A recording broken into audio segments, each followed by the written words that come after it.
Hello guys, इस video में बात करेंगे फेयर वैल्यू गैप के बारे में, एफिशिएंसी के बारे में, इम्बैलेंस के बारे में। ये तीनों चीज़ें एक ही होते हैं। और ऑर्डर ब्लॉक कैसे आइडेंटिफाई करते हैं, इसे किस तरीके से मैप पे आइडेंटिफाई करना है, ये सब हम इस वीडियो में जानेंगे। तो ये वीडियो काफ़ी ज़्यादा इंपॉर्टेंट होने वाली है। इस वीडियो से आप आइडेंटिफाई कर पाओ कहाँ पर हमें एंट्री लेना है, कहाँ पर नहीं। क्योंकि जब हम स्मार्ट मनी कॉन्सेप्ट में जब हम एंट्री लेते हैं तो हमें ध्यान रखना होता है कुछ बातों का। वही पॉइंट दिया हो जहाँ पर इम्बैलेंस हो, फेयर वैल्यू गैप हो या एफिशिएंसी हो। सबका नाम अलग अलग है लेकिन काम एक ही है। दूसरा होता है ऑर्डर ब्लॉक। ऑर्डर ब्लॉक पे हम कहाँ एंट्री लेते हैं, मोस्टली कि हम कैसे आइडेंटिफाई करें और उसमें क्या क्या चीज़ हमें ध्यान रखना चाहिए, एक्चुअली में वो ऑर्डर ब्लॉक बन रहा है या नहीं। ये वीडियो लास्ट तक देखिएगा इस क्योंकि इस वीडियो से आप मास्टर बन जाओगे कहाँ पर एंट्री लेना चाहिए, कहाँ पर नहीं। और ऑर्डर ब्लॉक के बारे में, फेयर वैल्यू के बारे में बिल्कुल मास्टर हो जाओगे। बट वो fair value gap. Fair value gap क्या होता है? जब सडन मार्केट में ऊपर और नीचे आता है। सबसे पहले ये पार्ट देखते हैं, इसमें fair value gap. Fair value gap क्या होता है? जो सडन मार्केट ऊपर, फिर नीचे, फिर ऊपर जाता है, मोमेंटम ऊपर की तरफ होता है, तो यहाँ पर ये फेयर वैल्यू गैप क्रिएट होता है। जहाँ पर हम देखते हैं किस तरीके से फेयर वैल्यू को फिल करने के लिए नीचे आती है, फिर यहाँ से फिर ऊपर चली जाती है। ये आप इस डायग्राम में देख सकते हो। फर्स्ट डायग्राम में आप देख सकते हैं कि यहाँ पर एक बुलिश स्ट्रक्चर बन रहा है, उसके बाद शॉर्ट टर्म के लिए नीचे आता है, फिर यहाँ से उसके बाद सीधा ऊपर निकल जाता है। पहले डायग्राम से स्टार्ट करते हैं। बॉटम में जो हम बुलिश कैंडल की बात कर रहे हैं, देख रहे हैं, यहाँ जो रेड कैंडल बना हुआ वो हमारी फर्स्ट कैंडल है। सबसे पहले इसका हाई सबसे पहले इसका हाई और लो मार्क कर देंगे। इसमें लो का कोई ज़रूरत नहीं है क्योंकि यहाँ सीधे बुलिश कैंडल ऊपर की तरफ निकल जा रहा है। नेक्स्ट कैंडल वाले को हम, ग्रीन वाले को हम कुछ नहीं करना है। उसके बाद थर्ड कैंडल करेंगे और देखेंगे कि के बीच में फेयर वैल्यू गैप क्रिएट हो रहा है। पहले वाले का हाई और थर्ड वाले का लो जब मार्क करेंगे तो इन दोनों के बीच में हम गैप को देखेंगे, जिसे हम फेयर वैल्यू गैप, इम्बैलेंस या इनएफिशिएंसी भी बोलते हैं। ये हमारा हो गया फेयर वैल्यू गैप, क्योंकि मार्केट यहाँ से एग्रेसिव ऊपर की तरफ गया हुआ है। मार्केट क्या करती है, एग्रेसिव नीचे की तरफ आती है, फिर यहाँ से फील करते हुए फिर ऊपर निकल जाती है। उसके बाद दूसरे कैंडल पर जाएंगे, इसका हाई और फोर्थ कैंडल का लो मार्क करेंगे तो यहाँ पर एक और फेयर वैल्यू गैप क्रिएट हो जा रहा है। लेकिन उसके बाद हम नेक्स्ट कैंडल में ये कैंडल इसे मिटिगेट कर दे रहा है, इसकी वजह से यहाँ पर कोई फेयर वैल्यू गैप क्रिएट नहीं हो रहा है। फिर फ्यूचर में मार्केट यहाँ से आकर फिर यहाँ से पुल बैक लेकर सीधा ऊपर की तरफ जाते हुए आपको दिखेगी। अगर नीचे वाला फेयर वैल्यू गैप नहीं होता तो मार्केट यहाँ से सीधा नीचे आके यहाँ से फिर ऊपर की तरफ निकल जाता। क्योंकि पुल बैक तभी कहलाता है जब वो मार्केट 40% 50% अपने एरिया का कवर कर ले, तभी वो वैलिड पुल बैक कहलाता है। इस वजह से ये नीचे का मार्केट ना होता तो यहीं से फेयर वैल्यू गैप लेके यहाँ से ऊपर निकल जाता सीधे। और दूसरा डायग्राम में हम देखें तो यहाँ पर ग्रीन कलर का देखते हैं तो यहाँ पर सब मिटिगेट हो गया, इसलिए हम इस ग्रीन कलर से स्टार्ट करेंगे। ये हमारी बुलिश कैंडल है ग्रीन। उसके बाद यहाँ से नीचे गिरते हुए मार्केट नीचे की तरफ चली गई है। अगर हम यहाँ पर देखें तो बुलिश कैंडल का हाई और इसका लो मार्क कर लेंगे।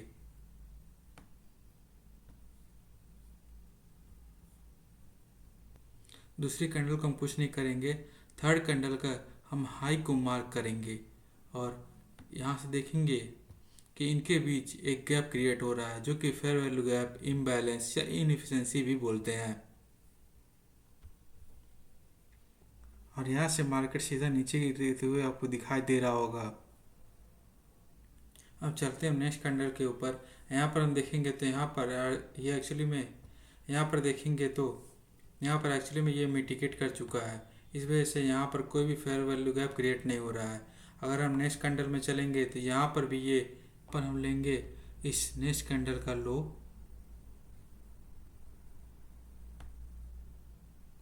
और इस नेक्स्ट कैंडल का हाई। तो यहाँ पर देखेंगे बहुत माइनर सा हमें फेयर वैल्यू गैप देखने को मिल रहा है, जो कि बहुत ही कम होता है, जिसे हम इम्बैलेंस या इनएफिशिएंसी भी बोलते हैं। इम्बैलेंस छोटा हो या यहाँ पर बड़ा हो, सबका काम एक ही होता है। यहाँ पर देखा जाए तो यहाँ ऐसा नहीं होता कि इम्बैलेंस यहाँ पर बड़ा हुआ है यहाँ छोटा हुआ तो अलग अलग काम करेगा, सब एक ही तरह यहाँ पर काम करता है। इसलिए कभी भी ये मत सोचना कि छोटा इम्बैलेंस है तो इसको अवॉइड कर सकते हैं, नहीं, ये बड़ा इम्बैलेंस है इसको रख सकते हैं, ऐसा बिल्कुल नहीं होता है। दोनों में कोई डिफरेंस नहीं है, चाहे छोटा हो या बड़ा हो। मैं आपको एक लाइव चार्ट पे भी दिखाऊंगा ये सब। इसके बाद इसके नेक्स्ट कैंडल पर हम जाएंगे तो इसका हम लो मार्क करेंगे और लास्ट वाले का हाई मार्क करेंगे तो इसके बीच में भी एक इम्बैलेंस यानी इफिशिएंसी या फेयर वैल्यू गैप देखने को मिल रहा है जो कि इससे काफ़ी बड़ा है। तो इसलिए ये मत सोचना कि ये वैलिड है, ये वैलिड नहीं है।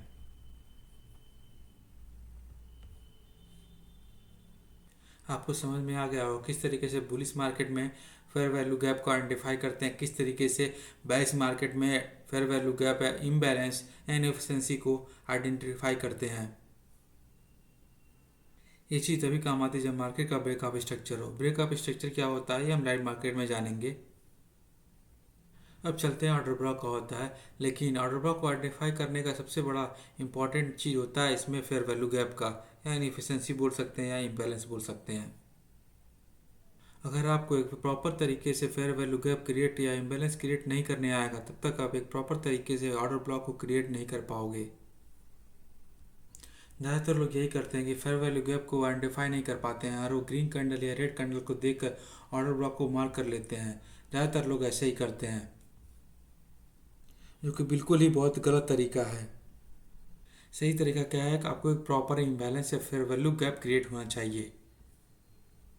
हमारे पास दो डायग्राम है जिसमें पहले में बुलिश स्ट्रक्चर है, दूसरा में बेयरिश स्ट्रक्चर है।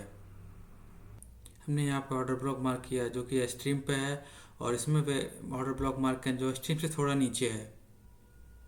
इसे किस तरीके से आइडेंटिफाई करें ये हम देखेंगे। सबसे पहले हम देखेंगे किस तरह ब्रेकअप स्ट्रक्चर हुआ है, बुलिश की तरफ या बेरिश की तरफ। अगर मार्केट बुलिश है तो इस साइड में आपका ब्रेकअप स्ट्रक्चर होगा और मार्केट बेरिश है तो इस साइड में आपका ब्रेकअप स्ट्रक्चर होगा। मतलब बोला जाए तो अगर मार्केट बुलिश है तो आपका अपर साइड में ब्रेकअप स्ट्रक्चर होगा और मार्केट बेरिश है तो आपका नीचे की तरफ ब्रेकअप स्ट्रक्चर होगा। जब भी मार्केट ब्रेकअप स्ट्रक्चर करेगी तभी हमें ऑर्डर ब्लॉक या फेयर वैल्यू गैप फाइंड करनी है। उससे पहले हम ऑर्डर ब्लॉक को फाइंड नहीं करेंगे क्योंकि उससे पहले ऑर्डर ब्लॉक की कोई भी वैल्यू नहीं होती है, मतलब जीरो वैल्यू होती है। मतलब मार्केट जब तक ब्रेकअप स्ट्रक्चर ना करे तब तक ऑर्डर ब्लॉक और फेयर वैल्यू की कोई भी वैल्यू नहीं होती है।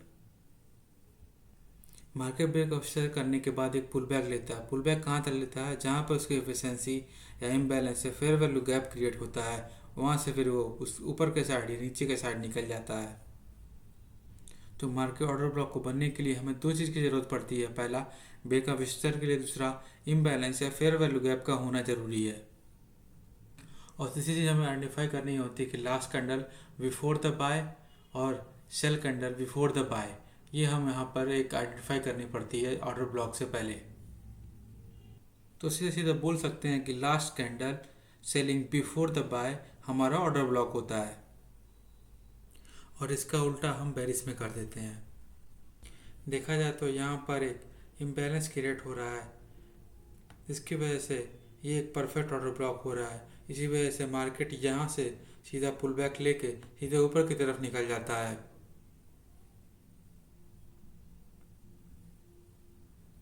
इसके बाद मैं आपको लाइव चार्ट दिखाने जा रहा हूँ जहाँ पर आप किस तरीके से इम्बैलेंस या फेयर वैल्यू गैप या ऑर्डर ब्लॉक को क्रिएट कर सकते हैं वो हम देखेंगे। ये हमारा लाइव चार्ट है, यूरो एसडी का चार्ट लिया है हमने। आप किसी भी टाइम फ्रेम में किसी का भी चार्ट ले सकते हैं। बस मैंने ये एग्जांपल के लिए आपको आसानी से सिखा सकूं इसलिए मैंने यूरो यूएसडी का चार्ट लिया है। पहले पिक्चर में आप देखोगे कि यहाँ पर मार्केट ने इसे यहाँ पर ब्रेक किया हुआ है।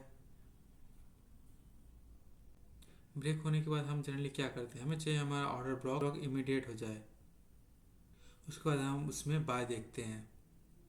बट मैं यहाँ पे बाय और सेल सेटअप नहीं दिखाऊंगा आपको, मैं आपको बस ये बता रहा हूँ एक्चुअली में ऑर्डर ब्लॉक के साथ इनएफिशिएंसी फेयर वैल्यू गैप को कैसे फाइंड आउट कर सकते हैं, जिससे आप यहाँ पर एक वैलिड ऑर्डर ब्लॉक फाइंड कर सकते हो। पहला ऑर्डर ब्लॉक यहाँ पे है, हम देखें तो मार्केट ने इसे फील नहीं किया क्यों यहाँ पे इसने फिल नहीं किया, ये हम देखते हुए देखेंगे। अगर देखा है तो last candle before the buy, यहाँ पर कैंडल भी वही है जहाँ पर ऑर्डर ब्लॉक बिल्कुल सही बना हुआ है, फिर भी यहाँ पर ये इमिग्रेट नहीं करते हुए, बिना इमिग्रेट करते हुए यहाँ से ऊपर निकल गया है। लेकिन यहाँ पर मार्केट ने क्या किया, मार्केट और ऊपर चली गई। उसके बाद फिर एक ऑर्डर ब्लॉक यहाँ पर क्रिएट हो गई, जो कि पहला ऑर्डर ब्लॉक यहाँ पे है, दूसरा ऑर्डर ब्लॉक उसके नीचे है।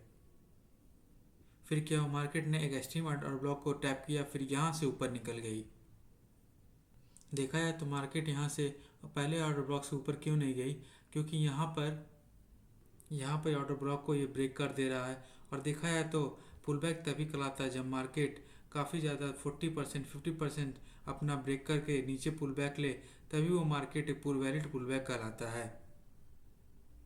इसलिए शॉर्ट टर्म पुल बैक ज़्यादा काम नहीं आता है, क्योंकि वो एक्सट्रीम पुल बैक के लिए वो नीचे की तरफ भी जा सकती है। आप भी ऑर्डर ब्लॉक मान करके बैठ जाते हैं, क्योंकि उन्हें पता तो है कि last candle before the selling before the by ये भी ऑर्डर ब्लॉक बन सकता है। इस वजह से वो गलती से यहाँ पर भी वो सेल देख कर last candle before the by को यहाँ पे ऑर्डर ब्लॉक मान लेते हैं, इससे उनकी वजह से लॉस हो जाता है।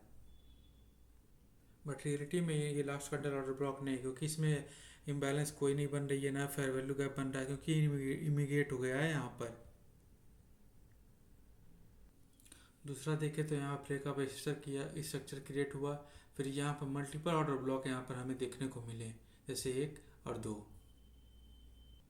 कुछ लोग ऑर्डर ब्लॉक यहाँ पर मार्क कर लेते हैं before the sell before the buy candle grade को देखते हुए, इसीलिए यहाँ पर ये इमिग्रेट हो गया, इसलिए यहाँ पर कोई भी ऑर्डर ब्लॉक नहीं बन रहा है। अगर यहाँ से इस लो से इस हाई तक देखेंगे तो 2 ही ऑर्डर ब्लॉक बन रहा है, इसमें प्रॉपर इम्बैलेंस है, प्रॉपर फेयर वैल्यू गैप है, प्रॉपर इनएफिशिएंसी बन रही है। अगर यहाँ पर देखा जाए प्रॉपर ऑर्डर ब्लॉक बन रहा है, क्योंकि यहाँ पर last candle sell before the buy यहाँ पर बन रहा है, उसके बाद यहाँ पर भी last candle before the buy यहाँ पर भी बन रहा है, जो फेयर वैल्यू गैप भी क्रिएट हो रहा है, जिसकी वजह से ये दोनों ऑर्डर ब्लॉक बिल्कुल फेयर हैं।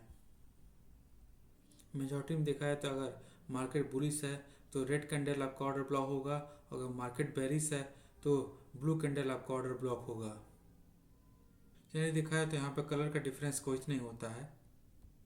दोस्तों आई होप इस वीडियो में आपने बहुत कुछ सीखा होगा और आपको नॉलेज मिली होगी।